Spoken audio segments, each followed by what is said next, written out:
I stood on the front porch, adjusting the pale blue wool scarf Mom had knitted for my 10th birthday.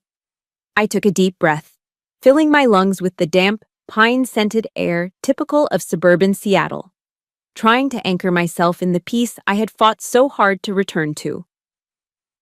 The wooden door swung open, but instead of my mother's warm, welcoming smile, I was met with the face of my brother, Kendrick. He looked pale, drained of all color, like a man who had seen a ghost. And right behind him, I saw my mother. She was on her knees on the cold hardwood floor. My duffel bag slid from my shoulder and hit the concrete with a heavy thud. My chest tightened instantly, as if a coil of barbed wire were being cinched around my ribs. The air stuck in my throat. In that split second, the disciplined, orderly world of a commanding officer crumbled inside me. Mom did not look up. She was trembling, using the hem of her worn-out apron to frantically wipe mud from the stiletto heel of a stranger standing above her. "Faster, you useless old thing," the woman hissed, her arms crossed, eyes filled with absolute contempt. Kendrick just stood there, head bowed, silent as a sinner. "I am Major Celia Olson." I had just returned from the hell of a combat zone seeking peace, only to realize that true hell wasn't in the desert. It was right here, in my mother's house. Why was the woman who had sacrificed her entire life for her children living like a slave? I stepped past Kendrick as if he were nothing more than an empty sandbag. The air inside did not smell of the pecan pie or lavender essential oils Mom used to love. Instead, it reeked of industrial bleach, the sterile, chemical sting of a field hospital. My mother, Ruth, scrambled to her feet. She quickly hid her hands behind her back. Even in the dim light, I could see they were red, cracked, and swollen. She looked at me, and her eyes held no joy of reunion, only sheer terror. "Celia," she stammered, her voice thin and brittle. "Why didn't you call the house? I haven't finished cleaning." Her eyes darted toward the woman, Camille, with the flinch of a dog expecting to be kicked. Camille didn't even grant me the courtesy of eye contact. She stepped over the wet spot Mom had just scrubbed, her heels hammering a sharp, aggressive rhythm against the expensive timber floor. "Kendrick," she said, her eyes glued to the screen of her iPhone 15 Pro Max. "Ask her where my silk blouse is. I need it for the gala tonight." Kendrick, the little brother I had once taught to tie his shoelaces, shrank into himself. He couldn't meet my gaze. I'll tell Mom to find it right away, babe." In this luxurious living room, illuminated by the artificial glow of a modern gas fireplace, my mother looked like a displaced ghost. Her clothes were so old they hung off her skeletal frame like rags on a wire hanger. Dinner was a masterclass in psychological torture. Camille sat at the head of the long mahogany table, casually complaining about the stupid VIP clients at her high-end fashion boutique who didn't understand the value of Italian leather. Kendrick nodded along, laughing on cue, a hollow, pathetic sound. And Mom? Mom didn't have a chair. She stood by the kitchen island, clutching a shaker of sea salt and a pepper grinder, waiting, watching, ready to sprint if Camille so much as twitched a finger. I pulled out the empty chair next to me. The legs scraped loudly against the floor, silencing the room. "Mom," I said, my voice steady but heavy. "Sit down, eat." The air in the room froze. Camille stopped chewing. She dabbed the corner of her mouth with a linen napkin and smirked, a look of pure toxicity. "Oh, Major," she drawled, her voice dripping with mock sweetness. "We have rules here. Ruth prefers to stand. It helps with her digestion, doesn't it, Ruth?" My mother looked at the floor, her eyes swimming with unshed tears. She nodded, a jerky, broken motion. Yes, Celia. It's better for me." I gripped my steak knife so hard my knuckles turned the color of bone. My instinct screamed at me to flip the table, to shatter the crystal wine glasses and the facade of this perfect suburban life. But the officer in me took control. Assess, analyze, act. If I exploded now, the hostage, my mother, would pay the price later. I stood up, tossing my napkin onto my untouched plate. "I'm not staying here," I said. The tone was not a request. It was a declaration. Kendrick let out a breath of relief, the exhale of a coward who thought he had escaped confrontation. I picked up my bag and walked to the door, but as I passed Camille, I leaned down. I put my lips close to her ear, close enough that she could feel the heat of my suppressed rage. "Enjoy your dinner," I whispered, my voice low and sharp as a razor blade. "Because it might be the last good meal you taste for a very long time." I saw the shiver run down her spine. I didn't wait for a response. I walked out into the cold Seattle night, crossing the street not to the airport, but to the Motel 6 directly opposite the house. I tossed my bag on the cheap bed and moved to the window. I pulled the curtains back just an inch. From here, I had a direct line of sight into the kitchen window. Mission status changed. This was no longer a homecoming. This was a reconnaissance operation, and I would not leave until the target was neutralized. The room at the Motel 6 smelled of stale cigarette smoke and cheap lemon cleaner, a stark contrast to the sterile, hospital-scented prison across the street. I did not sleep. Sleep is a luxury for civilians. For a soldier in enemy territory, sleep is a liability. I sat in a plastic chair pulled right up to the window, the curtains drawn just enough to accommodate the lens of my military-grade binoculars. My breath fogged up the cold glass. Outside, the Seattle mist was thick, clinging to the street lamps like a shroud, the temperature hovering near freezing. 4 o'clock in the morning. The kitchen light in Kendrick's house flickered on. Through the magnified lens, the scene was crystal clear, and it tore through my composure. Mom was not sleeping in the guest room. She wasn't even on the couch.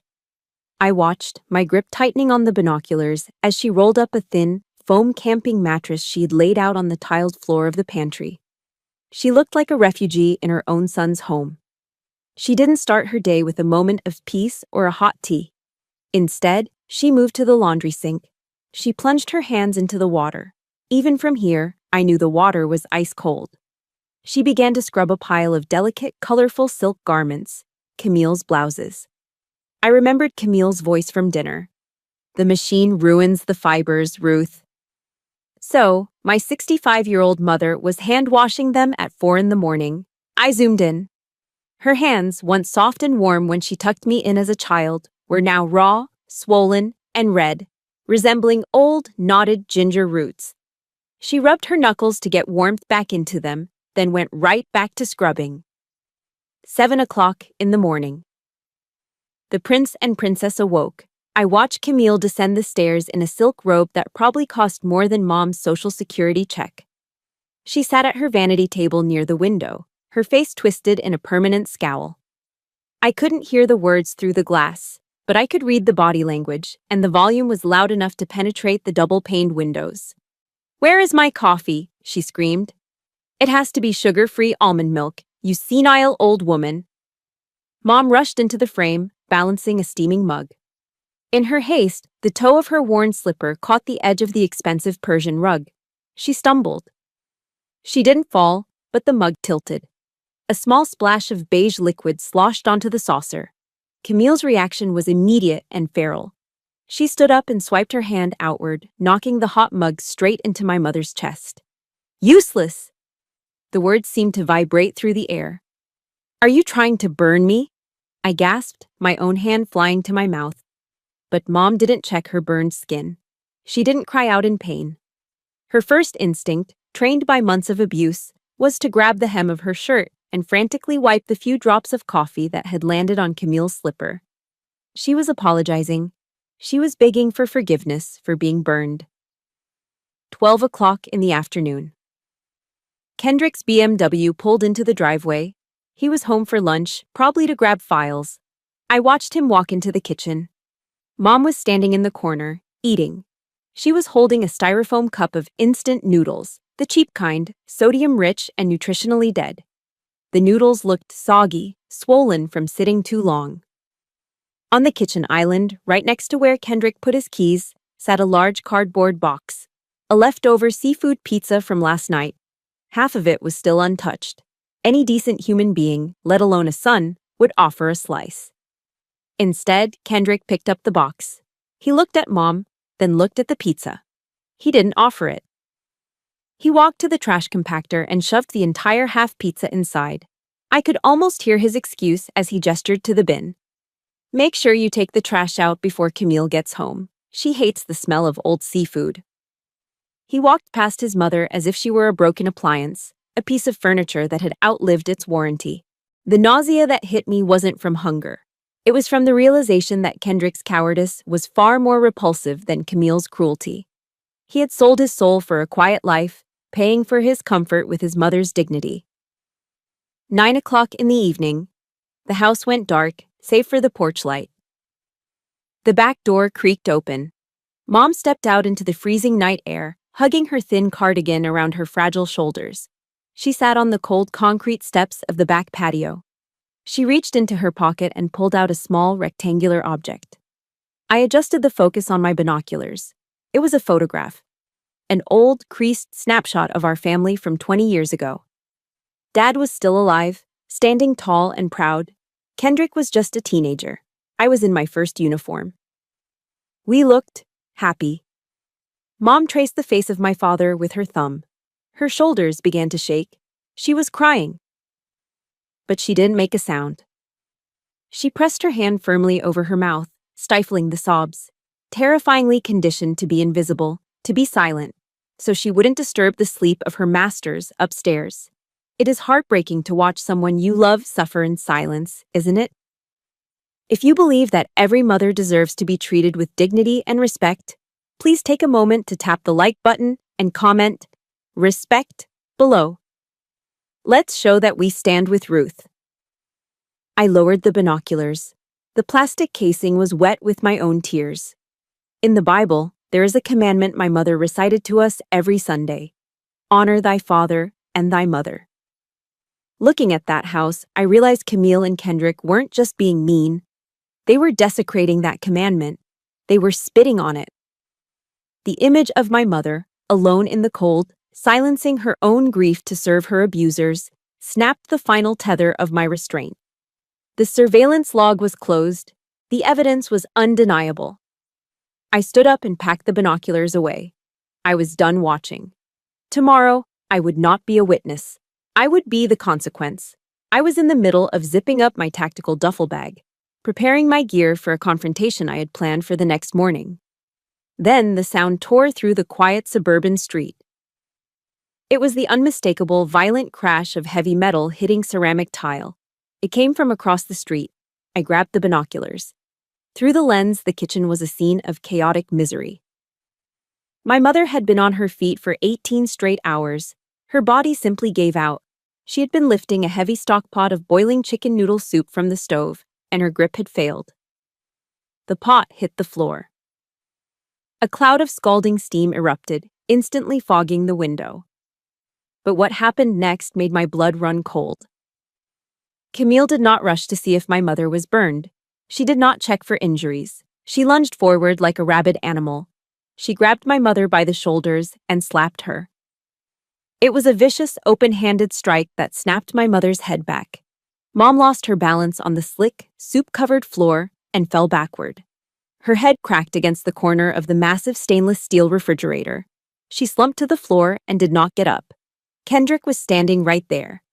He froze. He just watched, his hands hanging uselessly at his sides as his wife assaulted the woman who gave him life. I don't remember leaving the motel room. I don't remember crossing the asphalt road. My world narrowed down to a singular tunnel of red-hot focus. I reached the back door of their house. It was locked. I didn't bother knocking. I stepped back, pivoted on my left foot, and unleashed a military-grade breaching kick, driving the heel of my combat boot directly beside the deadbolt. Crack! The wood frame splintered with a sound like a gunshot. The door flew open, slamming against the interior wall, vibrating the entire house. I stepped into the kitchen, bringing the freezing night air and a storm of violence with me. Kendrick screamed, jumping back against the counter. Camille spun around, her face draining of all color as she saw me. I ignored them both. I dropped to my knees beside Mom. She was groaning, clutching the back of her head. I pulled her hand away gently. Blood. Bright red arterial blood was matting her gray hair. You broke my door!" Camille shrieked, her voice shrill and trembling with indignation. "Get out of my house." I stood up slowly. I turned to face her. The air in the room seemed to vanish. I didn't shout. I didn't scream. I spoke with the deadly, quiet calm of an officer who has decided the enemy's fate.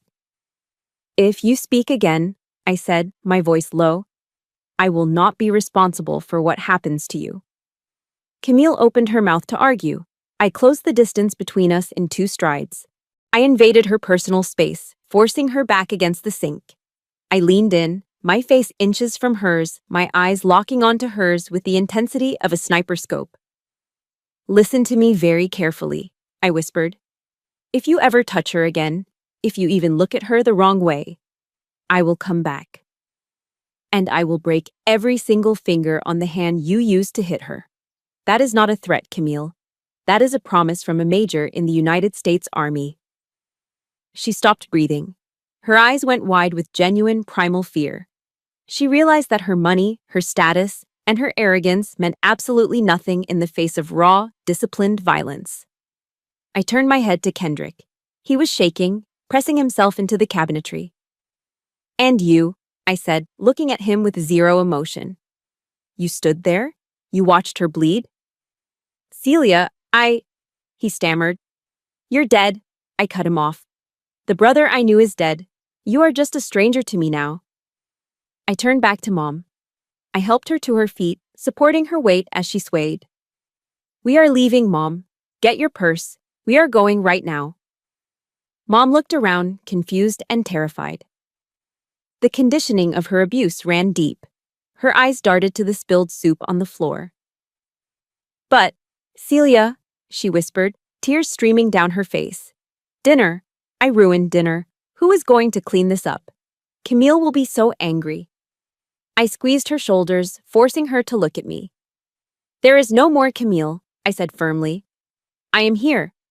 Your shift in this hellhole is over. You are relieved of duty, Mom. I guided her out the shattered back door, past the stunned silence of the 2 monsters she had served for free. A taxi I had summoned on the run was already idling at the curb. I helped Mom into the back seat, wrapping my jacket around her shivering shoulders. As the car pulled away, leaving the beautiful, rotting house behind, my phone buzzed in my pocket. It was a notification from my banking app, but it wasn't a standard alert. It was a message from the Defense Finance and Accounting Service regarding my allotment history. I opened the file. I stared at the screen, my heart skipping a beat. The physical abuse was horrific, yes, but what I saw on that screen made my stomach turn. The numbers didn't lie. While my mother was eating garbage and scrubbing floors, a fortune had been moving through her name. We hadn't just escaped a prison, we had just uncovered a crime scene. The VIP lounge at SeaTac International Airport was quiet, a sterile sanctuary of soft jazz and the low hum of expensive espresso machines. My mother, Ruth, was curled up on a leather sofa in the corner. She was fast asleep, her small, fragile body lost in the oversized fabric.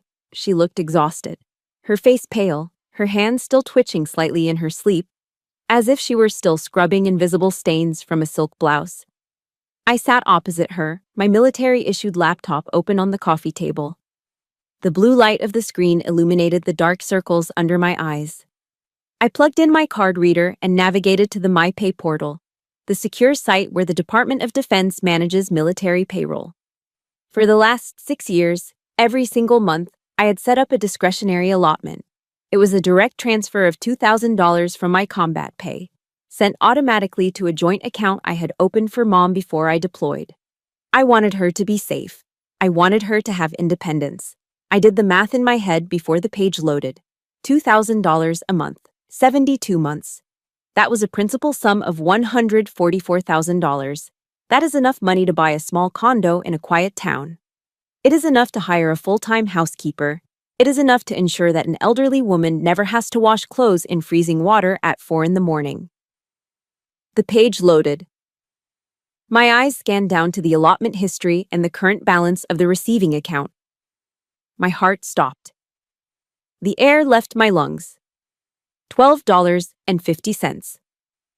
I stared at the number, blinking, waiting for it to change. It didn't. $144,000 was gone. Vanished. My hands were trembling, not from fear, but from a cold, sickening rage that started in my gut and spread to my fingertips. I clicked on the transaction history.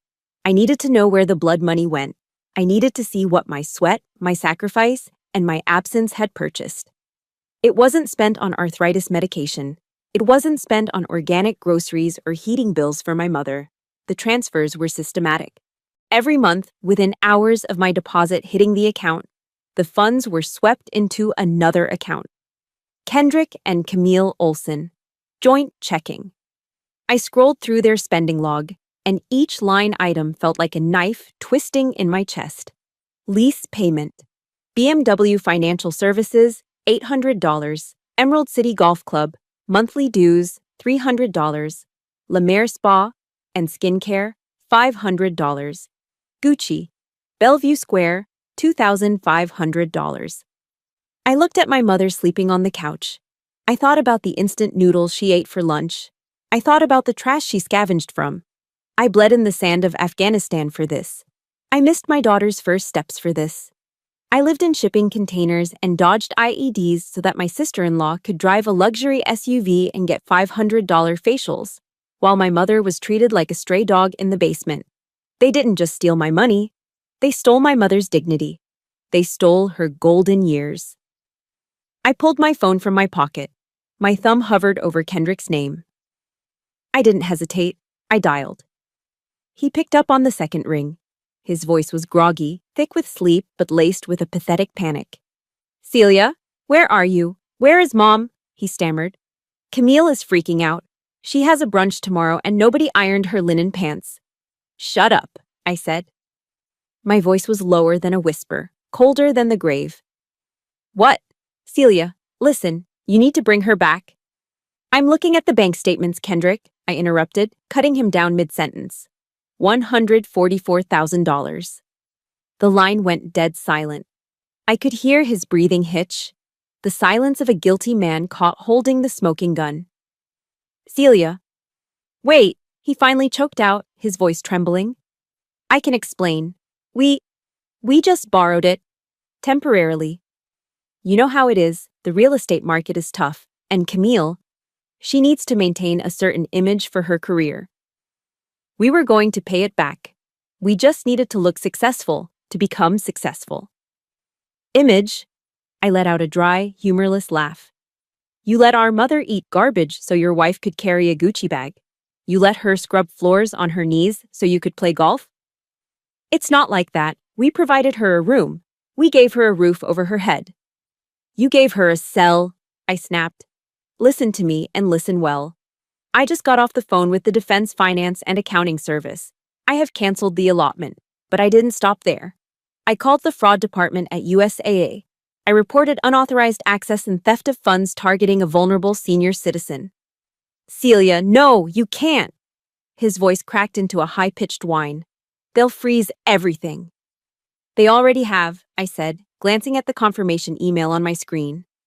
"Your joint account is locked pending a federal investigation. That BMW in the driveway, the repo man will be coming for it. The club membership? Canceled. That house you can't afford? Start packing." "You're ruining us," he screamed. "We are family. How can you do this to your own brother?" I looked at the phone, then at my mother, whose cracked hands were clutching the edge of a blanket in her sleep. "I don't have a brother," I said. "My brother died a long time ago. You are just a parasite. And I just cut off the host. Good luck with the real world, Kendrick." I ended the call. I didn't just put the phone down. I popped the back case off. I removed the SIM card, the little chip that held the number they used to call me, to guilt me, to manipulate me. I snapped the plastic in half. I walked over to the trash can near the buffet line and dropped the broken pieces into the bin. I walked back to the couch and gently placed a hand on Mom's shoulder.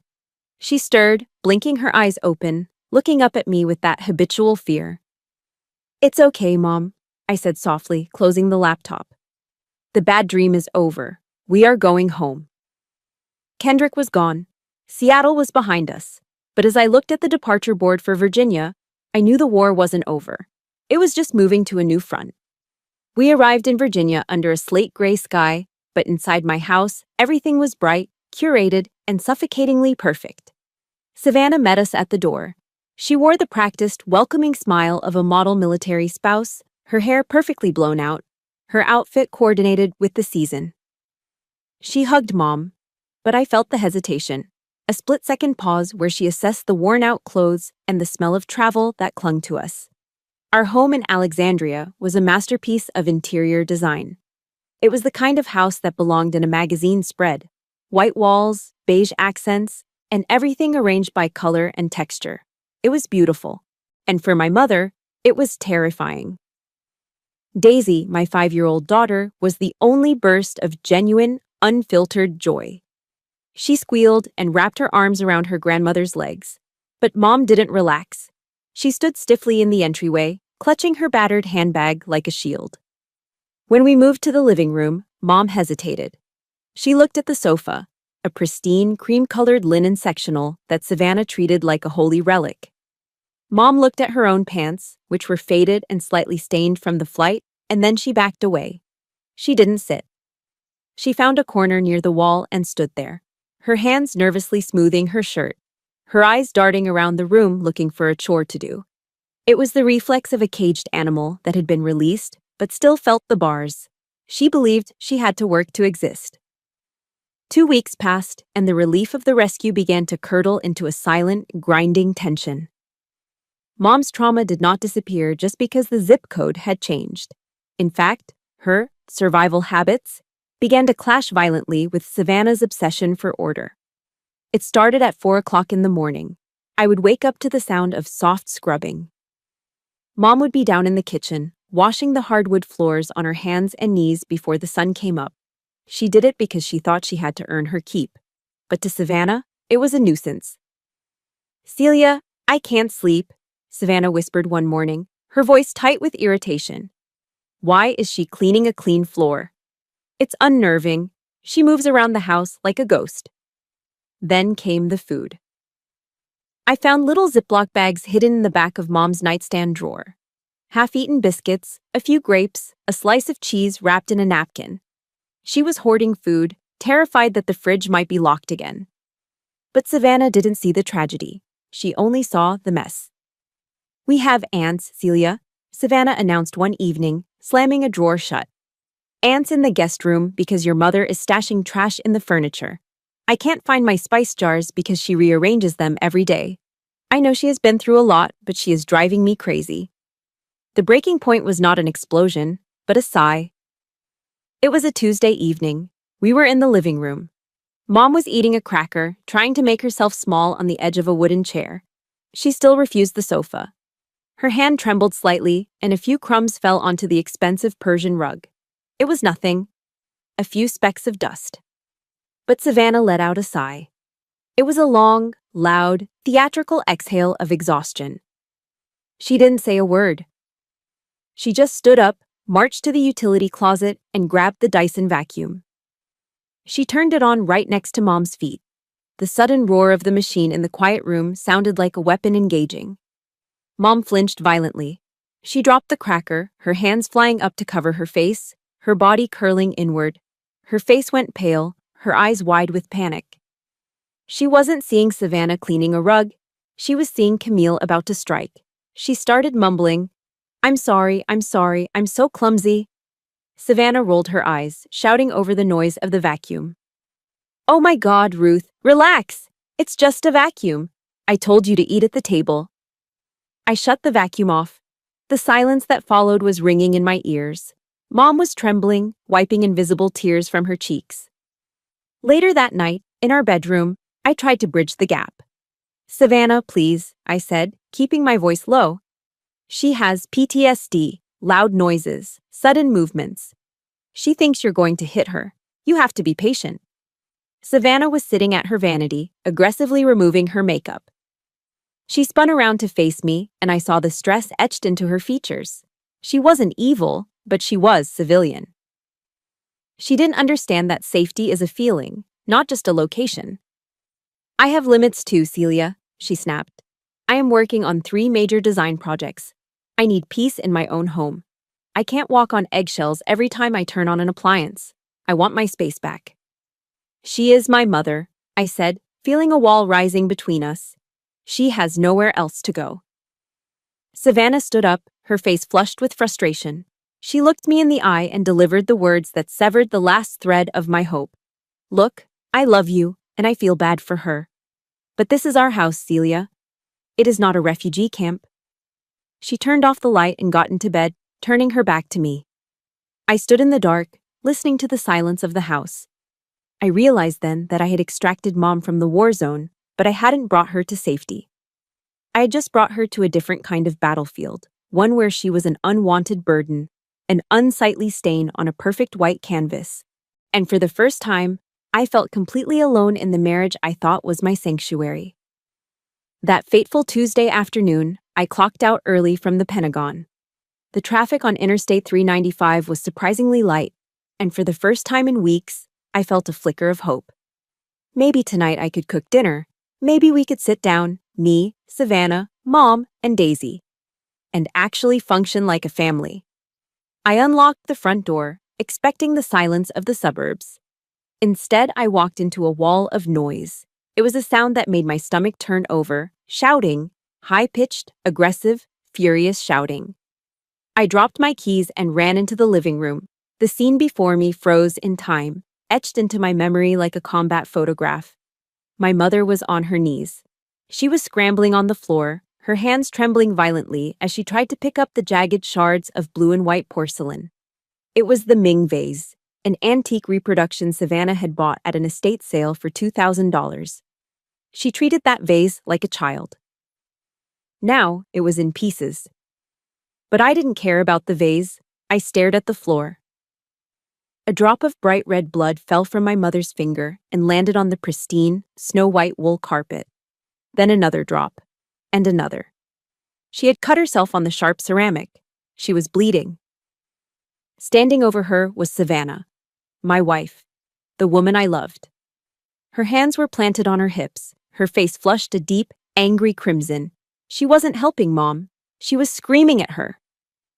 "What is wrong with you?" Savannah yelled, her voice echoing off the high ceilings.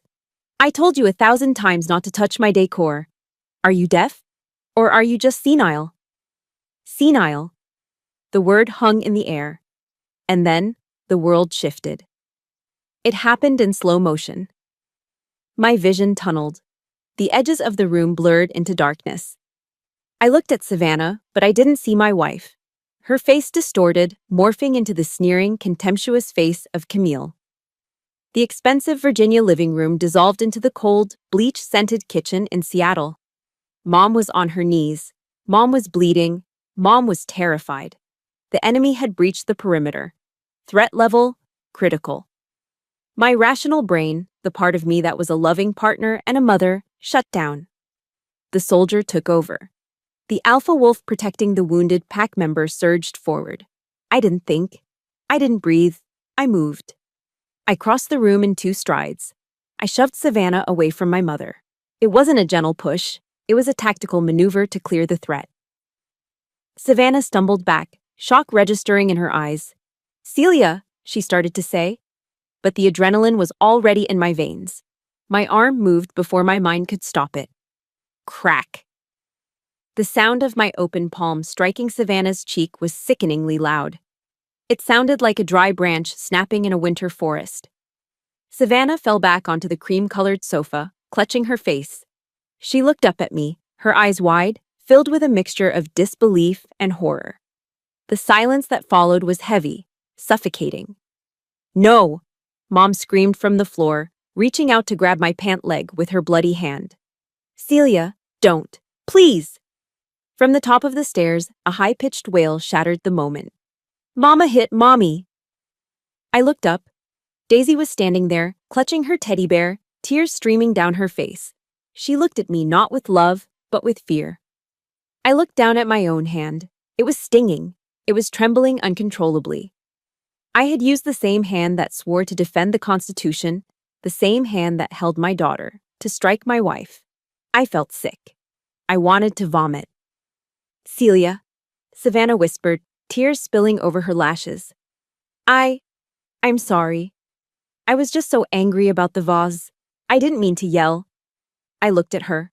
I saw the regret. But then I looked at my mother, cowering on the floor, wiping blood onto her old pants, terrified of causing more trouble. The regret in my chest hardened into ice. You yelled at her, I said. My voice was unrecognizable, hollow, metallic. You made her bleed. You stood over her while she was on her knees. It was an accident, Savannah sobbed. No, I said, shaking my head slowly.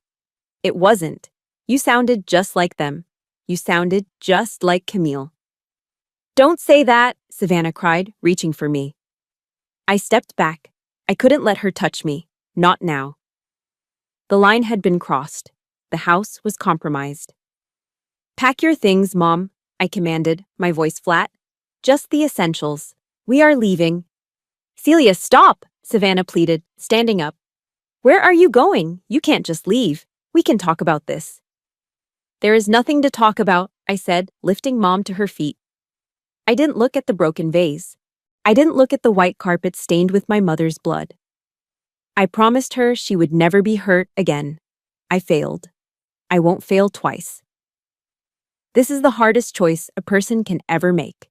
Celia is torn between the love for her wife and the duty to protect her mother. Violence is never the answer, but the instinct to protect a parent is powerful. If you were in Celia's boots, who would you choose? Your spouse or your mother? Please take a second to hit that like button and comment Team Mom or Team Wife below. I want to know what you would do. I grabbed my duffel bag, the one I hadn't fully unpacked since Seattle. I guided Mom out the front door, into the biting Virginia wind. Behind me, I heard Savannah sobbing my name. I heard Daisy crying for her mama. Every sound was a knife in my heart. But I didn't turn around. I put Mom in the car, got in the driver's seat, and drove away into the dark, leaving the perfect house and my shattered marriage in the rearview mirror. I rented a small 2-bedroom apartment in a brick walk-up in Old Town Alexandria. It was 20 miles away from the pristine, color-coded prison I used to call home. There were no Ming vases here. There were no cream-colored linen sofas that cost more than a used car. The furniture was basic, functional, and sturdy. This was our new fortress. For the first week, I ran our lives with the strict discipline of a boot camp, but for a different purpose. We didn't wake up to work. We woke up to breathe. We ate meals at set times. We took long walks along the Potomac River every afternoon, watching the gray water flow by. I cut off all contact with Savannah. I didn't answer her texts. I didn't listen to her voicemails. This wasn't just to protect Mom. It was a self-imposed punishment. I had crossed a line I promised never to cross. I had used violence against the woman I loved. The silence of my phone was the penance I paid for that slap. But in this quiet simplicity, something miraculous began to happen. Without the judgmental gaze of Savannah, without the constant fear of leaving a crumb or making a noise, Mom began to thaw. The hoarding stopped first. I no longer found half-eaten biscuits wrapped in napkins hidden in her drawers. She realized that the refrigerator was hers, too. She realized that hunger was no longer a threat. Then, the cooking returned. Not as a chore, not as a frantic attempt to avoid punishment, but as an act of love. One Tuesday afternoon, I unlocked the door and was hit by a scent that instantly transported me back to my childhood in the South. It was the rich, warm smell of toasted pecans, brown sugar, and melting butter. Mom was in the tiny galley kitchen, humming a hymn to herself. She was making her signature pecan pie. She looked up when I entered, her face flushed from the heat of the oven. "I thought we could use a treat, Celia," she said. She wasn't trembling. She wasn't apologizing for using the oven. Later that evening, we sat on the cheap sofa, watching reruns of The Golden Girls on the cable TV. Mom laughed. It was a rusty, creaky sound at first, like a door that hadn't been opened in years. But then it grew louder. She laughed at a joke, her head thrown back, completely unself-conscious. She wasn't looking over her shoulder to see if someone would mute the volume. She was reclaiming her humanity, one laugh at a time. But while Mom was healing, I was bleeding internally. The nights were the hardest. After Mom went to bed, the silence of the apartment would press down on me like a physical weight. I would lie on the lumpy couch, staring at the water stains on the ceiling, and the ghost of my old life would haunt me. I missed Savannah. I missed the smell of her shampoo. I missed the way she would curl her feet under my legs while we read. And Daisy, God, the ache for my daughter was a physical pain in my chest. I wondered if she was asking for me. I wondered if she was still scared of Mama. I felt like a villain in my own story. I had destroyed my marriage. I had traumatized my child. Was I too harsh? Was I too cruel? Then I would stand up and walk softly to the bedroom door. I would crack it open just an inch. I would see Mom sleeping deeply, her breathing steady, her face relaxed for the first time in decades. She wasn't flinching in her sleep. She wasn't curled in a ball on a kitchen floor. I would close the door and lean my forehead against the wood. There is a military philosophy. Sometimes you have to burn the village to save it. It's a brutal, ugly truth. I had burned down my marriage to save my mother. It was a terrible price, but looking at her peace, I knew I would pay it again. The price of her safety was my solitude, and I accepted that. 3 weeks passed.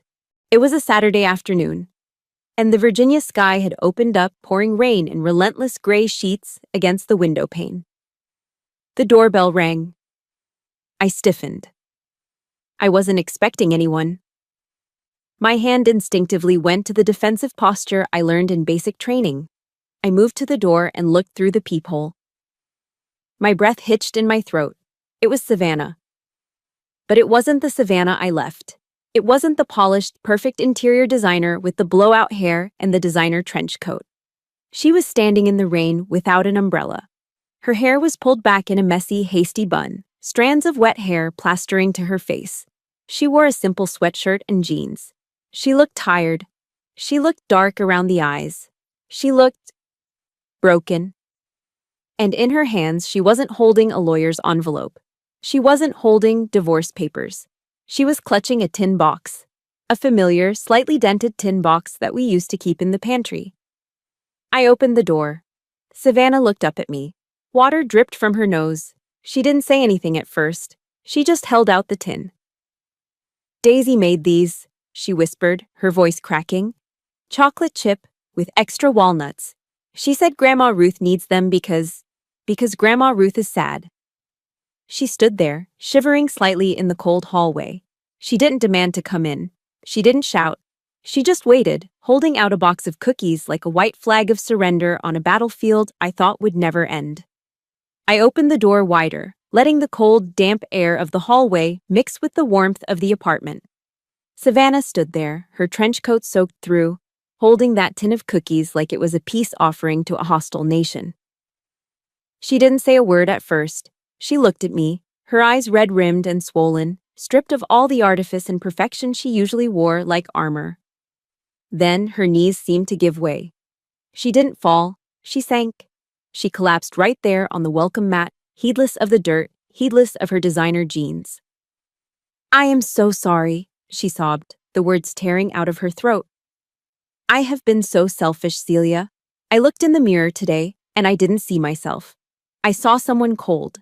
I saw someone cruel. I became the exact person I hate. The sight of my strong, proud wife on her knees broke the last remnant of my anger. The wall of ice I'd built around my heart shattered.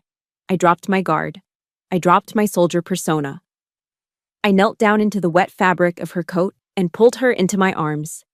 I am sorry, too, I whispered into her wet hair. I should never have raised my hand to you.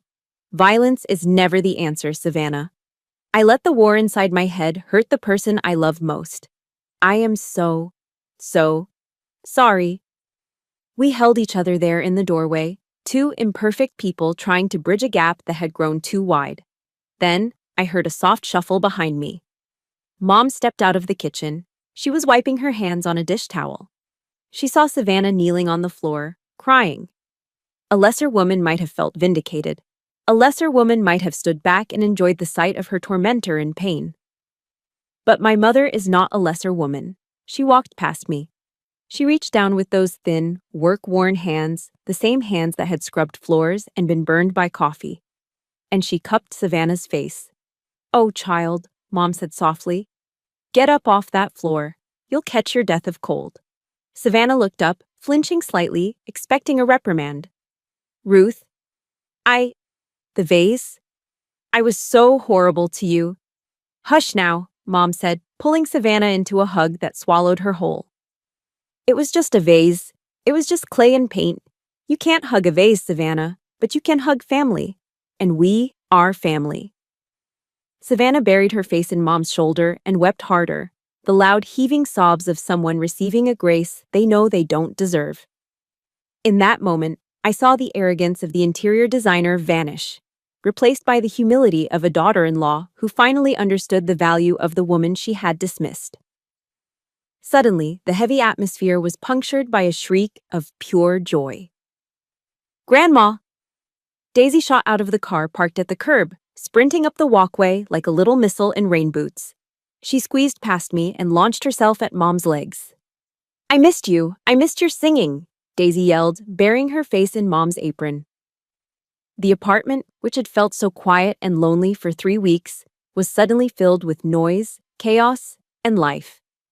We moved to the small second-hand dining table. It was a tight squeeze, but nobody cared. We ate the chocolate chip cookies Daisy had baked.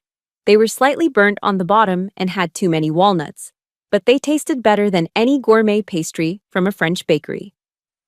As the rain lashed against the window, we made a treaty. We will come home, I told Savannah, holding her hand across the table. But things change. The house is not a museum anymore. Mom lives there. She sits on the sofa. She cooks when she wants. And if a crumb falls on the floor, we pick it up. We don't bring out the vacuum cleaner like a weapon. Savannah nodded vigorously, wiping a smudge of chocolate from her cheek. I promise. No more white carpets. I'll replace them with hardwood. I want a home, Celia, not a showroom. For the first time in a long time, I felt the knot in my chest loosen. The war on the home front was ending. We were rebuilding, not with expensive decor, but with understanding. But peace, I learned long ago, is often just the intermission between battles. My phone rang. It sat on the counter, buzzing angrily, vibrating against the laminate surface. I frowned. It was late. I picked it up and looked at the screen. The number was unfamiliar, but the area code sent a chill down my spine. 206. Seattle. I answered, my voice dropping back into a professional cadence. Major Olson speaking. Major Olson, a man's voice replied, crisp and urgent. This is Attorney David Sterling calling from Seattle. I represent the bank handling the foreclosure of a property at 42 Oak Creek Drive. Kendrick's address. I am listening, I said, signaling for the room to be quiet. I am calling because your brother, Mr. Kendrick Olson, listed you as his emergency contact, the lawyer continued. I thought you should know the situation. His wife Camille filed for divorce 3 days ago, but before she left, she emptied their joint accounts. She took everything, Major. The house is being seized by the bank tomorrow morning. Where is my brother? I asked. He was evicted an hour ago, the lawyer said. He has no money, no vehicle, the BMW was repossessed, and nowhere to go. He is currently sitting on the curb outside the property. He asked me to call you. He said he has no one else. I looked at my mother, who was laughing with Daisy, unaware that her other child was currently sitting in the gutter of his own making. Thank you for the information, I said. I hung up the phone. The warmth of the cookies faded from my tongue. The prodigal son had fallen. And now, he was looking for a way home. 1 week after the lawyer's call, a ghost arrived at our doorstep in Virginia. He didn't pull up in the pearl-white BMW X5 that he used to wash every Sunday while ignoring his mother. He didn't arrive wearing an Italian silk suit or a Rolex watch. He arrived on foot, walking from the nearest Greyhound bus station 3 miles away, dragging a torn duffel bag that looked like it had been pulled from a dumpster. I watched him through the window before I opened the door. Kendrick looked 20 years older. His face was gaunt, covered in patchy, unkempt stubble. His clothes were wrinkled and hung loosely on his frame, smelling faintly of diesel fumes and unwashed despair. When I opened the door, he didn't even try to stand tall. He collapsed. He fell to his knees on the concrete porch, right where Savannah had knelt just days before. But this was different. This wasn't the humility of a wife who made a mistake. This was the total destruction of a man who had lost his soul. Celia, he croaked, his voice cracking from dehydration. She took it all. Camille. She took the accounts. She took the car. I have nothing. I haven't eaten since yesterday. Please, help me. Mom stood behind me, her hand covering her mouth to stifle a gasp. She was seeing her baby boy reduced to a beggar. I looked down at him. A week ago, I would have felt rage. Now, I just felt a cold, clinical pity. I looked at him like I would look at a soldier who had deserted his post and come crawling back when the enemy overran his position. You deserve this, I said. My voice was flat, devoid of warmth. You chose her, Kendrick. You chose the lifestyle. You chose the image. You let Mom eat scraps so you could play the big shot. And now that the money is gone, and the wife is gone, suddenly you remember you have a family? He sobbed, his head bowing until his forehead touched the dirty welcome mat. I know I'm garbage, just don't turn me away. I began to close the door. I'm not running a shelter for parasites. Celia. Mom's hand clamped onto my wrist. Her grip was surprisingly strong. I looked at her. Her eyes were filled with tears, but her jaw was set. He is your brother, she whispered fiercely. He is my son. We do not leave our wounded behind. You taught me that. I looked at Mom, then back at the shivering heap of a man on the porch. I took a deep breath, letting the icy air fill my lungs. Get up! I barked. It was my command voice, the voice that made privates at basic training freeze. Kendrick scrambled to his feet, wiping his nose on his sleeve. Listen to me, I said, stepping out onto the porch to face him. Mom says you stay, so you stay. But the free ride? That ended in Seattle. You want to be a man? Then you are going to learn what that word actually means. I'll do anything, he stammered. I'll clean the house. No. I cut him off. You won't be touching a vacuum. I made a call this morning to an old contact of mine.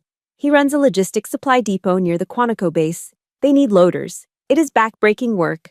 Lifting 50-pound crates for 10 hours a day, minimum wage, no air conditioning. Kendrick's eyes widened. He had never done a day of manual labor in his life. You start tomorrow at 0600, I continued, relentless. And you aren't sleeping in my guest room. There is a cheap efficiency motel down the highway that rents by the week. You will live there, you will walk to work, and every Friday when you get your paycheck, you will bring me $200. 200, he asked, blinking. Restitution, I said. You stole $144,000 from this woman. You're going to pay it back, dollar by dollar, sweat by sweat. If you miss one payment, if you miss one shift, if you complain one time, you're out, forever. Do we have a deal? He looked at me, terrified. Then he looked at Mom. He nodded slowly.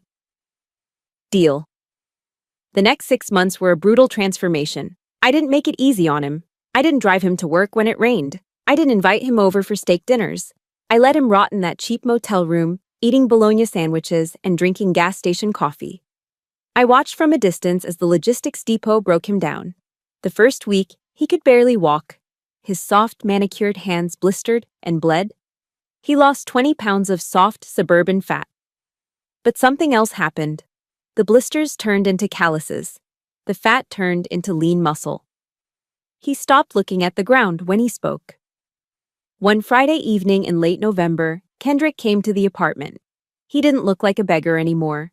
He wore steel-toed boots and a flannel shirt stained with grease and dust. He smelled of hard work and honest sweat. He walked into the kitchen where Mom and I were sitting. He didn't ask for food. He pulled a white envelope from his back pocket and placed it on the table in front of Mom. $200, he said. His voice was deeper, steadier. And an extra 50 for the groceries. He looked at me. There was no resentment in his eyes, only a quiet, hard-earned respect. Same time next week, he asked. Same time, I said, suppressing a smile. He turned and walked out into the night to catch the bus back to his motel. I watched him go. The parasite was dead. In his place, a man was finally beginning to grow. Christmas Eve in Virginia arrived wrapped in a blanket of silence and snow. Outside, the world was painted in shades of white and gray, the snowflakes drifting down in lazy spirals to coat the driveway and the roof of our townhouse. But inside, the air was alive with warmth and color. The living room, once a showroom of beige neutrality, had been transformed. A massive Douglas fir tree stood in the corner, its tip brushing the crown molding, heavy with ornaments that told the story of a family, not a color scheme. There were macaroni stars Daisy had made in preschool hanging right next to crystal baubles. The fireplace, no longer a decorative afterthought, crackled with a real wood fire, casting a golden, dancing light across the room. The house smelled incredible. It didn't smell like bleach or fear anymore. It smelled of roasted turkey, sage stuffing, cinnamon sticks, and baked apples. I stood in the kitchen doorway, watching. My mother was sitting in the armchair, the comfortable one, right by the fire. She was wearing a brand new cable knit sweater in a vibrant shade of cardinal red. It was the first bright color I'd seen her wear in a decade. She was holding a cup of hot cocoa, and she was laughing. Daisy was sitting on the rug at her feet, trying to teach her grandmother how to play a video game on a tablet. "No, Grandma, you have to swipe up to make the penguin jump," Daisy giggled. "I am swiping, sweetie, I am swiping." Mom laughed, her face flushed with warmth and happiness. Savannah walked past me carrying a bowl of cranberry sauce. She paused and kissed my cheek. "Table is set, Major. Just waiting on our guest." She smiled. It was a real smile. The tension, the walking on eggshells, was gone. We had rebuilt our home, not on the foundation of perfection, but on the foundation of acceptance. Then, the doorbell rang. The laughter in the room didn't stop, but heads turned. I walked to the door. I took a breath, remembering the last time a family member had arrived at this door, broken, dirty, and desperate. I opened it. Kendrick stood on the porch, framed by the falling snow. The transformation was absolute. The man standing before me was not the cowering boy from Seattle, nor was he the broken beggar from 6 months ago.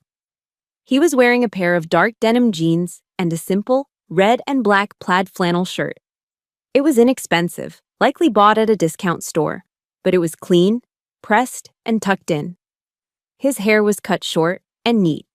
His face was clean-shaven, revealing a jawline that had hardened with resolve. He wasn't hunched over. He stood with his shoulders back, his spine straight, the posture of a man who earns his sleep after a long day of hard labor. In his hands, he held a large bouquet wrapped in brown paper. White lilies, Mom's favorite. "Merry Christmas, Celia," he said. His voice was calm, deep, and steady. He looked me in the eye, not with arrogance, but with the quiet confidence of someone who has nothing to hide. "Merry Christmas, Kendrick," I said, stepping aside. "Come in out of the cold." He stepped inside, shaking the snow from his boots on the mat. When he walked into the living room, Mom gasped. She stood up, setting her cocoa down. "Kendrick," she whispered. He walked over to her. He didn't fall to his knees this time. He stood tall and held out the flowers. "For you, Mom," he said softly. "I paid for them. With my own money. From the overtime shift." Mom took the flowers, burying her face in the white petals to hide her tears. Kendrick wrapped his arms around her, hugging her gently. It wasn't the desperate cling of a child needing a mother. It was the embrace of a man protecting one. Dinner was a masterpiece. We sat around the table, Savannah, me, Mom, Kendrick, and Daisy. The turkey was golden brown, the mashed potatoes were steaming, and the wine was poured. I watched Kendrick. In Seattle, he would have waited for Mom to serve him. He would have complained if the wine wasn't chilled to the perfect degree. Tonight, he picked up the carving knife and fork. He sliced the most tender, succulent piece of white meat from the breast. He didn't put it on his own plate. He placed it gently onto Mom's plate. "Eat up, Mom," he said. "You look great in red." He looked around the table, then raised his glass of water. He was driving, so he refused the wine. "I want to say something," he began, his voice thickening with emotion. I know sorry is just a word. I said it a million times before. But for the last 6 months, every box I lifted, every drop of sweat, I was thinking about you, Mom. And you, Celia. I was a boy when I had money. I had to lose everything to become a man. Thank you for not giving up on me.